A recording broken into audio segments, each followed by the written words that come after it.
মার্কা থাকে যে কয়দিন, আনাগোনা সে কয়দিন। মার্কায় ভোট নেওয়া শেষ, নেতার সোনার বাংলাদেশ। এখন নেতাকে দাওয়াত দেওয়ার খুঁজে পাওয়া যাবে না, কথা ঠিক কি না? আর আমরা তার পিছনে 1.5 টাকার বিড়ি আর 3 টাকার চা খায় কি স্লোগান, বল্টু ভাইয়ের চরিত্র ফুলের মতো পবিত্র, নামাজ পড়ে 1 ওয়াক্ত, গাঁজা খাই 5 ওয়াক্ত, ঘুমচুরিতে পাকাপোক্ত, শয়তানের 1 নাম্বার ভক্ত, হুজুরদের জন্য খুবই শক্ত, সুচা খাই গরিবের রক্ত। নির্বাচনের পোস্টারে লেখা থাকে গরিবের বন্ধু, ভোট দিয়ে দেখেন গরিবের কয় নাম্বার শত্রু। একটা বয়স্ক ভাতার কার্ড বানাইতে গেলেও নেতা টাকা খায়, এ কথা কন না কে? ওই গুমচোর ডালচোর ওরা যদি আবারও এই দেশের নেতৃত্বে যায়, এ দেশকে আবারও একেবারে তুলিবিহীন ঝরা বানাবে। 11 লক্ষ কোটি টাকা দুর্নীতি করে নিয়ে গেছে। দেশের আছে কি? রিজার্ভ খালি, কথা কয় না। নির্বাচনের আগে একটু জনসেবামূলক কাজ করার দরকার আছে না নাই? আমার এলাকার এক নেতা মাটি রাস্তাতে ইট পাড়তেছে, ইট মাটি রাস্তা বোঝেন তো, কথা কয় না, বোঝে বানাবো, তার উপরে ইটে পারে না, ইট পাড়তেছে। মানুষজন এসে বলে বাবা এখনো তুমি নেতা হও না, ইট পাড়তেছো, ব্যাপারটা কি? বলে বৃষ্টি হওয়ার পরে আপনাদের ছেলে মেয়ে স্কুলে যাইতে পারে না, আপনারা হাটে বাজারে যাইতে পারেন না, আপাতত কাঁচা রাস্তায় ইট পাড়ে দিয়ে গেলাম। আরে ভবিষ্যতে আমার মার্কায় সিল মেরে যদি একবার এলাকার নেতা বানায় দিতে পারেন, আমার 1 নাম্বার টার্গেট কাঁচা রাস্তা পাকা করে দেব। জনগণ বিশ্বাস করে যখন নেতার মার্কায় সিল মেরে নেতাকে নির্বাচিত করে, নেতা তখন এলাকায় থাকে না, ঢাকা শহরে বান্ধবী নিয়ে ঘুমায়। মার্কা থাকে যে কয়দিন, নেতার আনাগোনা সে কয়দিন। রাস্তাঘাটে অলিতে গলিতে যেখানে সেখানে দেখা যায় রাস্তার ভিক্ষুক মহিলা কিছু টাকা দান করে ছবি তোলে আর বলে কি গরিবের বন্ধু নেতা, কথা কয় না? আছে না নাই? সব অভিনয়, সব অভিনয়। এই ভোটের কয়েকদিন যেভাবে নেতা জনগণের কাছাকাছি আসে, যেভাবে কাছাকাছি আসে, যেভাবে প্রতিদিন অলিতে গলিতে নেতা ঘরে নির্বাচিত হওয়ার পরে, নির্বাচিত হওয়ার পরে যদি ওই 5 বছর ওইভাবে ঘোরাঘুরি করে, নেতাকে মানুষ মাথায় তুলে নিয়ে নাচবে। কিন্তু মার্কা থাকে যে কয়দিন, আনাগোনা সে কয়দিন। মার্কায় ভোট নেওয়া শেষ, নেতার সোনার বাংলাদেশ। এখন নেতাকে দাওয়াত দেওয়ার খুঁজে পাওয়া যাবে না, কথা ঠিক কি না?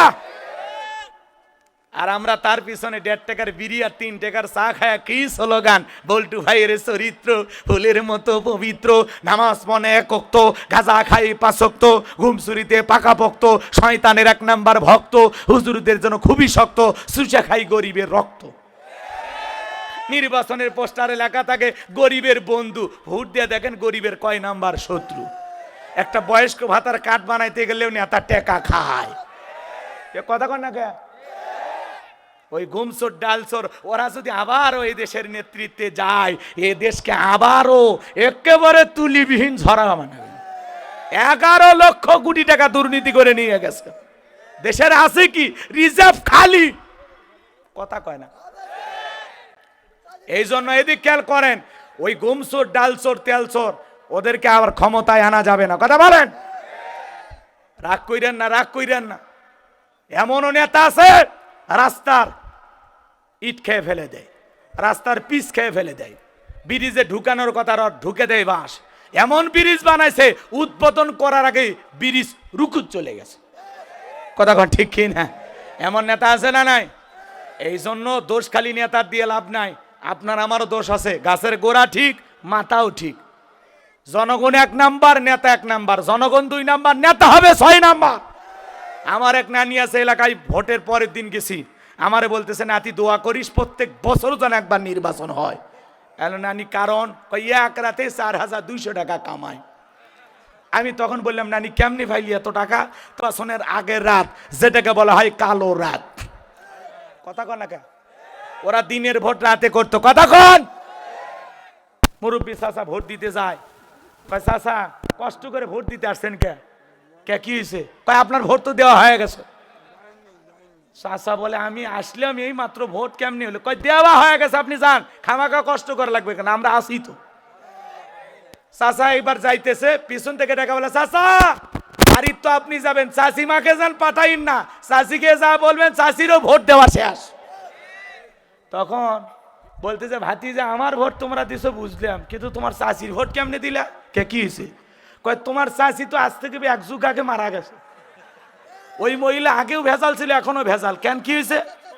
কই বেঁচে থাকতেও জ্বালা গেছে, আজকে এত বছর পর জীবিত হইয়া ভোট দিতে আসছে, অথচ আমার সাথে দেখা করতে আসলো না। এই বুঝি ওর ভালোবাসা ছিল। কথা কয় না কে? ওরা মরা মানুষের নামে ভোট দিত। কথা বলে ঠিক কি না? আজকে আমার বয়স 37 থেকে 38 বছর বয়স হয়ে যাচ্ছে। দুঃখের বিষয় আজ পর্যন্ত মনের মতো একটা মার্কায় সিল মারতে পারলাম না। কথা কয় না কে? ভোট দিতে পারলাম না। আপনারা অনেকে দিতে পারেন নাই। এই জন্য একটু রেডি থাকেন, প্রস্তুতি নিয়ে থাকেন। জায়গা মতো মার্কা বুঝা, নেতা বুঝা, আল্লাহওয়ালা বুঝা, নেককার বুঝা, ন্যায় বিচার শাসক কায়েম করবে এরকম আল্লাহওয়ালা যারা আছে এদেরকে কথা কয় না। ওই মুজ দেখে আর ভুঁড়ি দেখে ভুলে যায় না যে এটাই নেতা। ওই ভুঁড়ির ঠেলায় আর এলাকাতে আসবে না। পাস করে খালি বাড়ির যা ভুঁড়ি চুলকাবি আর বলে 5 বছর কবে শেষ হবে। কথা কয় না কে? যেই নেতাকে ডাকলেই পাশে পাওয়া যাবে, বিপদে আপদে কাছে পাওয়া যাবে। যে নেতা আপনি মারা গেলে নিজের ইমামতিতে জানাজার নামাজ পড়া কবরে রাখতে পারবে। যেই নেতার হাতে ক্ষমতায় গেলে জনগণের হক নষ্ট করা তো দূরের কথা, নিজের বাড়ির খাবার নিয়ে এসে আপনাকে খাওয়াবে। পারবেন তো ইনশাআল্লাহ? বোঝেন আপনি কাকে নির্বাচিত করবেন। আমরা ডাইরেক্ট বলতেছি না, বুঝে নেওয়া লাগে। সিদ্ধান্ত আপনাদের। আমার ভোট আমি দেব না, না না না, যাকে খুশি তাকে দেব, এটা ভুল কথা। আমার ভোট আমি দেব, নেতা দেখে বুঝে শুনে দেব, ভালো নেতাকে দেব। কথা ঠিক কি না? এদিকে খেয়াল করেন। নানি তখন বলতেছে বাবা নির্বাচনের আগের রাত, যেটা কালো রাত, দরজা এসে নক করে, নানি বাড়িতে আসিস? বলে হ্যাঁ। আমি উমুক মার্কার লোক, 500 টাকা রেখে দেশ, ভোটটা আমার দেশ। নানি তখন বলে বাবা দিবনি। আর এক মার্কা ঢুকছে 500, আর এক মার্কায় 1000, এরকম করতে করতে যত মার্কার লোক ঢুকছে ভাই, কারো মনে দুঃখ দেই নাই। 2 দিন পর কবরে যাব, কার মনে কষ্ট দেব? সকালবেলা গইনে দেখি 4200 টাকা। তাহলে যেই দেশের জনগণ নির্বাচনের আগে নেতার কাছে 500 টাকা 1000 টাকার বিনিময়ে তার 5 বছরের আমানত বিক্রি করে, এমন জনগণ দিয়া দেশে ইসলাম কায়েম করা যাবে না। এক পাগল তেঁতুল গাছের নিচে হাত তুলে বলে আল্লাহ এই তেঁতুল গাছে রাজশাহীর ফৌজদি আম দে, রংপুরের হাড়িভাঙ্গাতে সাপাহারের আমরুপালি দে। আল্লাহ তখন ডেকে বলে পাগল চোখটা খুলে দেখ কোন গাছের নিচে দোয়া ধরেতিস। তেঁতুল গাছের নিচে দোয়া করলে যেমন কিয়ামত পর্যন্ত আম পাওয়া যাবে না, নির্বাচনের আগে নেতার কাছ থেকে চা বিড়ি পান সিগারেট সামান্য টাকার বিনিময়ে ভোট বিক্রি করে উমরের মতো নেতা চাইলে দেশে পাওয়া যাবে না। আপনি যখন বলেন আল্লাহ এই দেশের নেতাদেরকে উমরের মতো বানায় দাও, আল্লাহ তখন বলে উমরের দেশে থাকার মতো জনগণ হতে পেরেছিস? কথা কয় না? আপনি হারাম খায়া সুদ খায়া হাত তুলে বলেন রব্বানা আতিনা ফিদ দুনিয়া, আল্লাহ বলে তোর মতো সুদ খুরে দোয়া কবুল হবি না। তোর হাত থেকে আসে সুদের গন্ধ, ঘুষের গন্ধ, মানুষ মারার রক্তের গন্ধ। খানায় কাবা জিয়ারত করলেন আর মনে করলেন হাজি হয়ে গেলেন। আবু জেহেলও খানায় কাবা বহুবার জিয়ারত করছে। কথা কয় না? হাজিদেরকে পানি পান করাইছে, খেজুর খাওয়াইছে, আপ্যায়ন করছে। সে আবু জেহেল কি মনে হয় জান্নাতে তো গেছেই নাকি কম? এই জন্য খালি তাহাজ্জুদ পড়বে, ফজর পড়বে, নানান কথা বলে মানুষকে ধোকা দিয়ে বোকা বানাইতো। সব ছিল নাটক। কথা বলেন ঠিক কিনা? কি কষ্ট হয় নাকি আপনাদের? লিল্লাহি তাকবীর। আমার ভাইয়েরা গভীর মনোযোগ দিয়ে গুনাহগারের কথাগুলো শুনে যান। আমি যে কথা বলতে চাচ্ছিলাম বাজান, এইবার জনগণের খাজনা পরিশোধ হয়ে গেল। আপনাদের উদ্দেশ্যে শুধু আমি একটা কথা বলে যেতে চাই, আল্লাহ যাদের হায়াত দেবেন, যেই দুনিয়ার জমিনে যারা জীবিত থাকবেন, আমি গুনাহগারের সামনে কি একটা ওয়াদা দেওয়া যাবে? যতদিন আল্লাহ জীবিত রাখবে বাজান, নির্বাচনকে কেন্দ্র করে একটা টাকাও খাবেন না, চা বিড়ি পান সিগারেট খাবেন না। সৎ নেতাকে নির্বাচিত করবেন, আল্লাহওয়ালাদেরকে নির্বাচিত করবেন। এদেশের নায়েব রাসূল যারা ওলামা ইকরাম তাদের সাথে থাকবেন। জীবনে কোনোদিন নির্বাচনকে কেন্দ্র করে 1 টাকাও খাবেন না।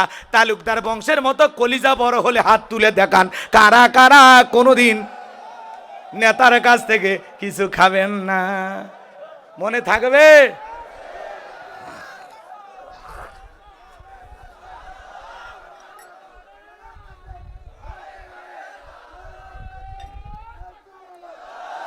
আমার ভাইয়েরা, খাজনা পরিশোধ হয়ে গেল, সমস্ত জনগণ চলে গেল।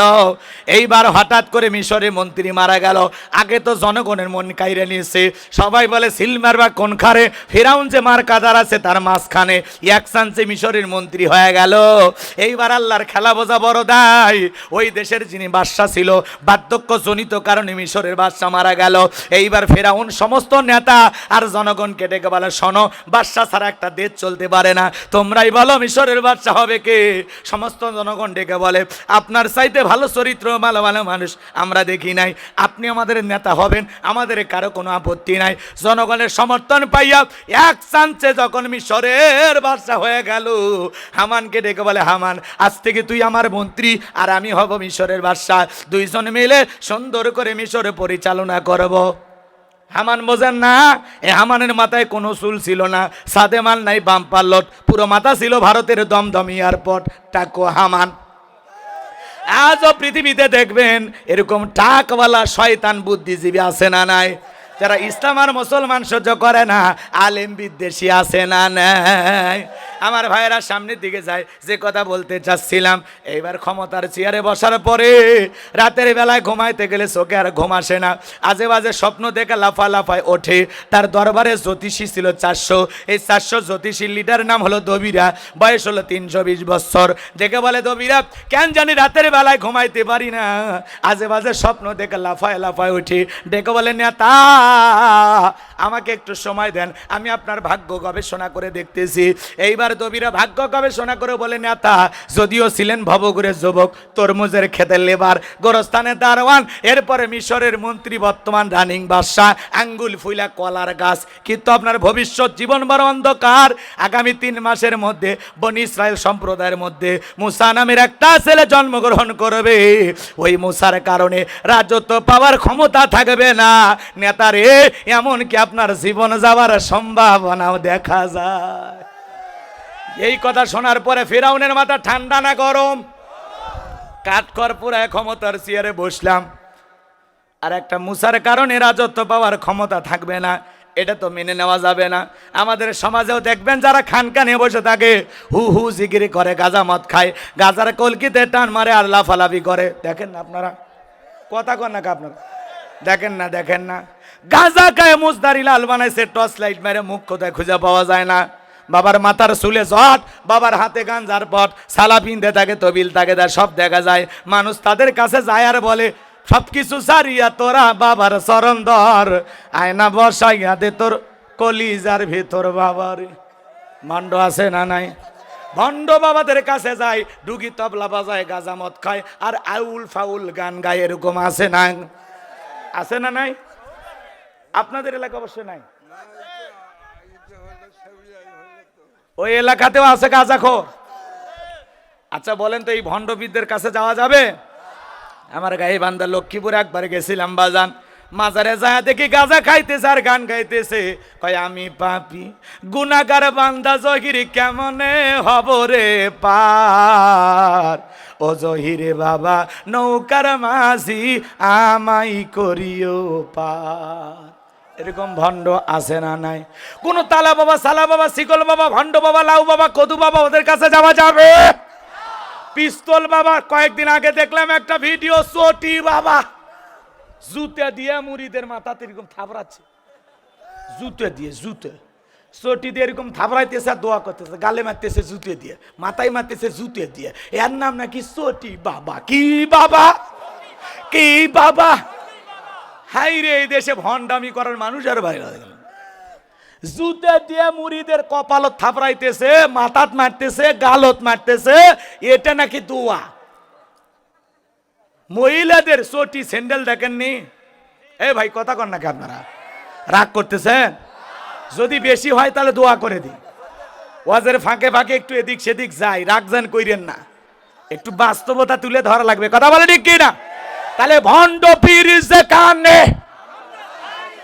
এই চটি বাবা যে কানে, হাই রে ভণ্ড রে ভাই, গাজার কলকিতে টান মারে ধোঁয়া ছাড়ে আর মনে করে আসমানে ঠেকলে মনে হয় জান্নাত। ভণ্ড আছে না? গাঁজা আহারে, গাঁজা খাবি, খা, মরে যাবি যা। আল্লাহ সমস্ত ভণ্ডদেরকে হেদায়েত দান করেন, জোরে বলুন আমিন। আমার ভাইয়েরা, হক্কানি আল্লাহ ওয়ালারা ছিল শাহজালাল, শাহ পরান, শাহ মাকদুম, বাইজিদ বুস্তামি, আব্দুল কাদের জিলানী। এই দুনিয়ার জমিনে আল্লাহ তাআলা অনেক প্রিয় বান্দাদেরকে পাঠিয়েছেন যারা কোনো ভণ্ড ছিল না। পীর ছিল শাহজালাল, খানকাই পীর রাজপদেবীর নারাই তাকবীর হুঙ্কার দিয়েছে, গৌর গোবিন্দ ধুতি খুলিয়া ময়দান ফাঁকা করছে।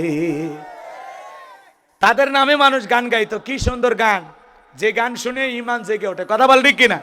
ছুটে আয় শাহজালালের নির্ভীক সৈনিকেরা, খতম করে গোবিন্দেরই সেলা সামুন্ডা গোলা। কথা বলে না কেন? ছুটে আয় শাহজালালের নির্ভীক সৈনিকেরা, খতম কর গোবিন্দেরই সেলা সামুন্ডা গুলা। অলিদের পাকভূমিতে, অলিদের পাকভূমিতে বিপ্লবীরই মশালা জ্বালা। ছুটে আয় শাহজালালের নির্ভীক সৈনিকেরা, খতম কর গোবিন্দেরই সেলা সামুন্ডা গোলা। শাহজালালের স্বপ্ন ছিল আল কোরআনের জ্বলবে আলো। মারহাবা কন।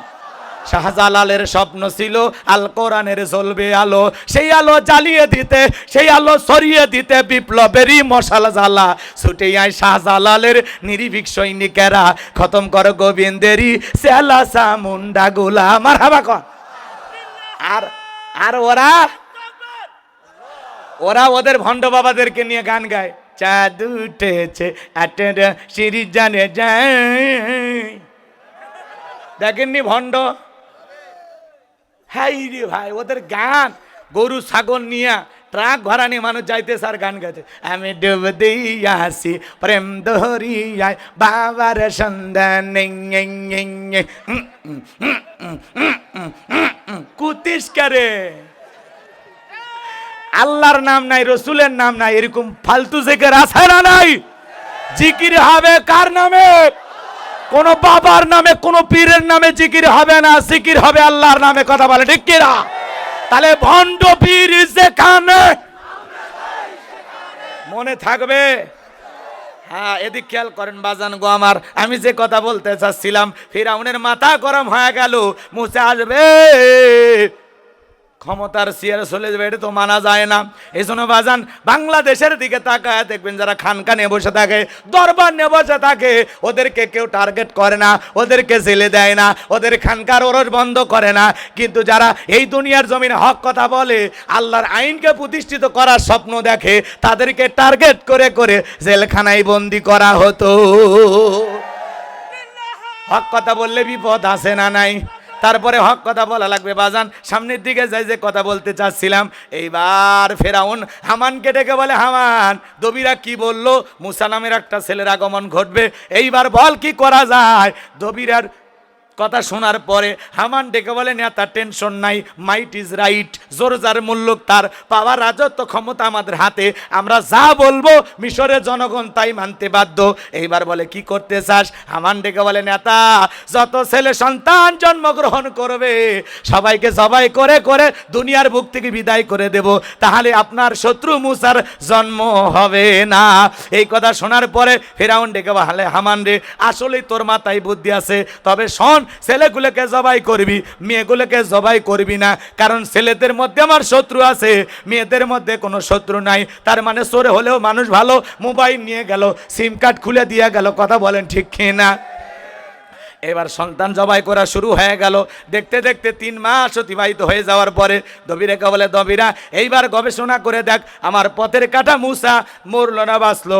এইবার দবিরা গবেষণা করে বলে, নেতা, যদিও বনি ইসরায়েল মায়ের বুক খালি কইরা হাজার হাজার সন্তানকে জবাই করে বিদায় করেছেন, বাজান গো আমার কয়েকটা বর্ণনা পাওয়া যায়। কেউ বলেছেন 20,000 জবাই করেছেন, কেউ বলেছেন 24,000, আবার কেউ বলেছেন 80,000 শিশুকে ফিরাউন জবাই করেছিল। বলেন তো বাজান, মুসা মাত্র কয়জন? আর জালেমেরা মারছে কতজন? এজন্য বাজান গো আমার, অপরাধ করবে একজন, আর জালেমেরা সেই অপরাধের শাস্তি পুরো জাতির উপরে চাপাইয়া দেয়। এইবার বাজান গো আমার, গভীর মনোযোগ দিয়ে শুনবেন। এইবার দবিরা ডেকে বলেন, নেতা, মুসা নামের সেই ছেলেটার আগমন ঘটেছে, জীবিত আছে, সুস্থ আছে, কিন্তু কোন বাড়িতে আছে, কার বাড়িতে আছে, এই তথ্য বলে দেওয়ার ক্ষমতা আমার নাই। চিৎকার মেরে বলেন, জোরে বলেন মারহাবা। আমার ভাইয়েরা, ফিরাউনের রাগ আরো বেড়ে গেল। সেনাবাহিনী প্রশাসন যারা আছে বলে, খামাকা বেতন বোনাস দেই, যাও এলাকায় তল্লাশি চালাও, যে জায়গায় পাইবা মুসারে ধরবার, জবাই করবে, পথের শত্রুটা দূর করা, যাও। এলাকায় সেনাবাহিনী নেমে পড়ল। একদল সেনাবাহিনী মুসানবীর বাড়ির দিকে রওনা করেছে। মুসানবীর বড় বোন, নাম তার মারিয়ম, ডেকে বলে, মা, ওই যে ফিরাউনের সেনাবাহিনী দেখা যায়, মা, আর বুঝি ভাইকে বাঁচানো গেল না, ভাইকে তুমি কই লুকিয়ে রাখবা। মুসানবীর মা সন্তানকে কোলের মধ্যে নিয়ে এদিক ওদিক দৌড়ায়। কে যেন গাইবি আওয়াজ দিয়া এলহামের মাধ্যমে জানা দিলেন, মুসার মা, চুলার ভিতরে তোমার ছেলেটাকে ফেলাইয়া দাও, কথা দিলাম গো, তোমার ছেলেকে আবার তোমার কোলেই ফেরাইয়া দেব। সন্তানকে চুলার মধ্যে ফেলে দিলেন। ফিরাউনের সেনাবাহিনী পুরো বাড়ি তল্লাশি চালায় চলে গেল।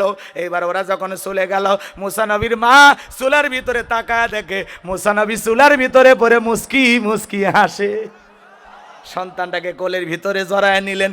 আবারও কে জানো এলহামের মাধ্যমে আওয়াজ দেবে, বলে, মুসার মা, আর কতদিন জালেমদের ভয়ে লুকিয়ে রাখবা, সিন্ধুক একটা বানাইয়া দরিয়ার বুকে বাঁচাইয়া দাও, কথা দিলাম গো মুসার মা, আবারও তোমার ছেলেকে তোমার বুকেই ফেরাইয়া দেব। সিন্ধুক পাবেন কোথায়, টেনশনে পড়ে গেল নবী মুসার মা। সকালবেলা কে যেন ডেকে বলে, ভোরবেলা মিস্ত্রি লাগবে মা, আমি একজন মিস্ত্রি। মুসা নবীর মা ডেকে বলে, মিস্ত্রি এদিকে আসো। জীবনে কোনোদিন মিস্ত্রি বলে তো কেউ ডাক দিল না, তুমি কিসের মিস্ত্রি, কি বানাইতে পারো? ডেকে বলে, মা, আপনি যদি মনে করেন এমন একটা সিন্ধুক আপনার প্রয়োজন, যেই সিন্ধুকের ভিতরে আপনার সন্তানকে তুলে দরিয়ার বুকে ভাসাইয়া দিবেন, আপনি চাইলে আমি এরকম একটা সিন্ধুক বানাইয়া দিতে পারি। মুসা নবীর মা ডেকে বলে, মিস্ত্রি, তুমি তোমার মনের কথা বলেছ, এরকম একটা সিন্ধুকি তো আমার চাই। ডেকে বলে, মা, ভিতর থেকে একটু পানি নিয়ে আসেন, যন্ত্রপাতি ধার দেওয়ার জন্য পানি লাগতে পারে, আবার না হলেও চলবে। মুসা নবীর মা ভিতর থেকে পানি নিয়ে এসে দেখে মিস্ত্রি সুন্দর সিন্ধুক বানাইয়া দাঁড়িয়ে আছে। এবার সিন্ধুকটা হাতের মধ্যে দিয়ে মিস্ত্রি দৌড়ায়। মুসা নবীর মা পিছন থেকে ডেকে বলে, ও মিস্ত্রি, লোহার পয়সা কিনিবা না, কাঠের পয়সা কিনিবা না, পারিশ্রমিকের দামটা কিনিবা না। মিস্ত্রি ডেকে বলে, মা, যারা বিপদে পড়ে আমি তাদের উপকার করি, বিনিময়ে টাকা পয়সা গ্রহণ করি না। মুসা নবীর মা ডেকে বলে, মিস্ত্রি, এই বিপদের দিনে এত বড় উপকার করলা, লোহার পয়সাও নিবা না, কাঠের পয়সাও নিলা না, তোমার পারিশ্রমিকের দামটাও নিবা না, অন্তত তোমার নামটা বলে যাও। মাঝে মাঝে যখন তোমার কথা মনে হবে আল্লাহর কাছে তোমার জন্য দোয়া করব। মিস্ত্রি ডেকে বলে, মা, আমি দুনিয়ার সাধারণ মিস্ত্রি না, আমি আল্লাহর ফেরেশতা, আমার নাম হলো জিবরাইল। এইবার মুসা নবীকে সিন্ধুকের ভিতরে তুলে দরিয়ার বুকে ভাসায় দিলেন। আর মেয়ে মারিয়মকে বলে, মা, সিন্ধুক ভাসতে ভাসতে কই যায় খবর নিয়ে আসবি। এইবার সিন্ধুক ভাসতে ভাসতে চলে গেল ফিরাউনের ঘাটে। ওই দিন বিকেল বেলা ফিরাউন তার প্রিয়তমা স্ত্রী আসিয়াকে নিয়ে আসছে সমুদ্রের সৈকতে হাওয়া খাইতে। জোরে বলেন মারহাবা। ফিরাউন কাফের হওয়ার পরে মাঝে মাঝে বউকে নিয়ে বিনোদন করত। এজন্য মাঝে মাঝে বউয়ের মন খুশি রাখার জন্য কক্সবাজার নিয়ে যাবেন। কথা কেন? বোরকা পরায় পর্দা করাইয়া, কথাকে বোঝেন নাই, ফরজ বিধান পর্দা মাইনা, কথা কন। বোরকা পরায় বউ কেনে বলবেন, দেখো কি সুন্দর সমুদ্রের ঢেউ, পাশে দাঁড়িয়ে নেই কেউ, পাশে দাঁড়িয়ে আছে আমার সোনা বউ, জানবে না তো কেউ, কথা কয় না। বউ খুশি হয়ে যাবে। বউ কেনে বিনোদন পার্কগুলোতে যাবেন, যেখানে ভদ্রলোকেরা যায়, অসভ্য নোংরা মানুষ যেখানে যায় সেখানে যাওয়া যাবে না, কথা কয় না কে? রাগ করেছেন মনে হয়। বইয়ের সাথে হালাল বিনোদন করবেন, হালাল বিনোদন, মনে থাকবে তো ইনশাআল্লাহ। কি কয়? এ সারা রাত চালাবে, এর তো ভালোই সাহস। লিল্লাহে তাকবীর। এ ভাই, 12:30 বাজছে, অনেকে দুই একজন ওটা বাসা করতেছেন, আমার সমস্যা নাই, আপনি আপনার ওয়াদা রাখতে পারলেন না, আপনি হিসাব দিবেন, কথা কয় না। খালি হাত তোলে সব, সুদ খাবেন না হাত তোলে, ঘুষ খাবেন না হাত তোলে, নামাজ পড়েন 5 ওয়াক্ত হাত তোলে, সব ব্যাপারে ওয়াদায় পরিপূর্ণ, কিন্তু কাজের বেলায় আমরা জানি শুনি মানি না, কথা কন। তাহলে বউকে নিয়ে হালাল বিনোদন করবেন, মনে থাকবে তো ইনশাআল্লাহ। মাঝে মাঝে বউয়ের মন খুশি রাখার জন্য কোনো কথা নাই, বাড়ির ভিতরে যায় বলবেন তোমার যে চেহারা আল্লাহ জীবনে কিছু না দেখ একটা বউ দিছে, ব্যাস বউ খুশি হয়ে যাবে। একটু রসিকতা করবেন, পারবেন তো ইনশাআল্লাহ। এই যুবক, মোবাইলে সারা রাত কার সাথে কথা চলে? দুষ্ট যুবক আছে না নাই? এই মোবাইলের কারণে যুব সমাজ নষ্ট হয়ে গেছে, কথা বলে ঠিক কিনা? সারা রাত ইমু মেসেঞ্জারে বান্ধবীর সাথে সেটিং করে। এই মোবাইলের কারণে যুবকদের রাতের ঘুম হারাম, ঘরের দরজা বন্ধ করে উল্টাপাল্টা ভিডিও দেখে, কথা কনে বান্ধবীর সাথে সেটিং করে। হ্যালো জান খাইছো, কি করো? মেয়ের রাগান্বিত হয়ে বলে আজকে খাবোই না, বলে না তুমি না খেলে আমিও খাবো না। নিজের বাবা খাইছে কিনা খবর নেয় না, মা খাইছে কিনা খবর নেয় না, আর বান্ধবী না খাইলে ওই দুষ্ট যুবকের মুখে খাবার ওঠে না। এরকম পোলাপান আছে না নাই? ওদের উদ্দেশ্যে 2-1 মিনিট বলবো, রাগ করেন না তো। দেশে মোবাইল আইছে, সিটি বন্ধ হইয়াছে, দিওয়ানা বানাইছে, পোলা মাইয়ার মনের কথা ভাসে বাতাসে।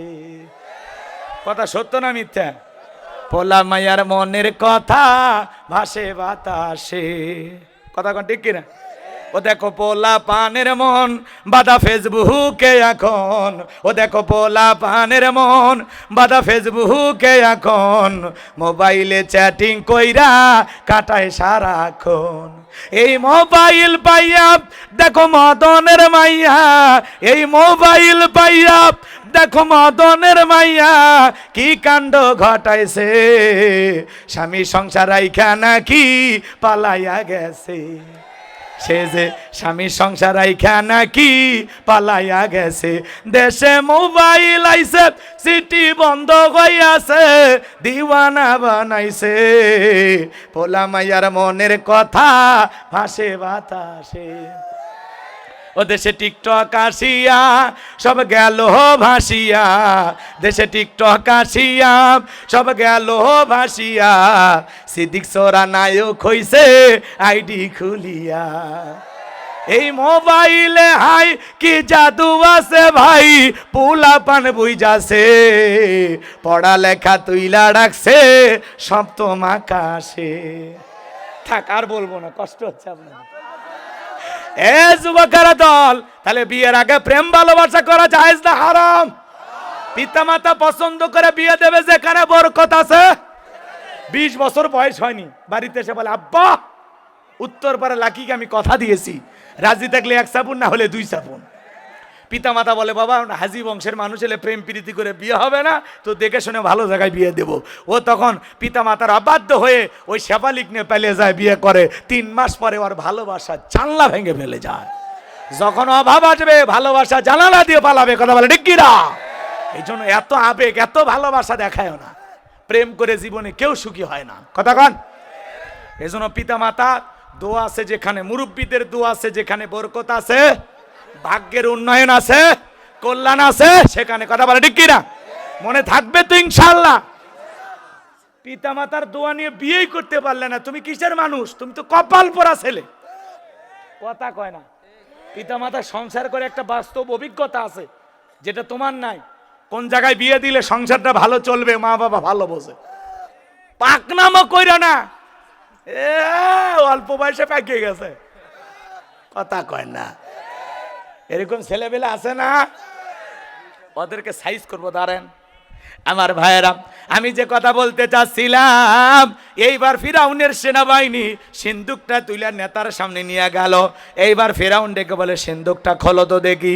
এইবার যখন সিন্দুকটা খোলা হলো, সবাই তাকায়া দেখে সিন্দুকের ভিতরে মনে হয় পূর্ণিমার চাঁদ উদয় হয়েছে। আমার ভাইয়েরা, এইবার ফিরাউন ডেকে বলে তরবারি আনি, সবাই করো এটাই মুসা।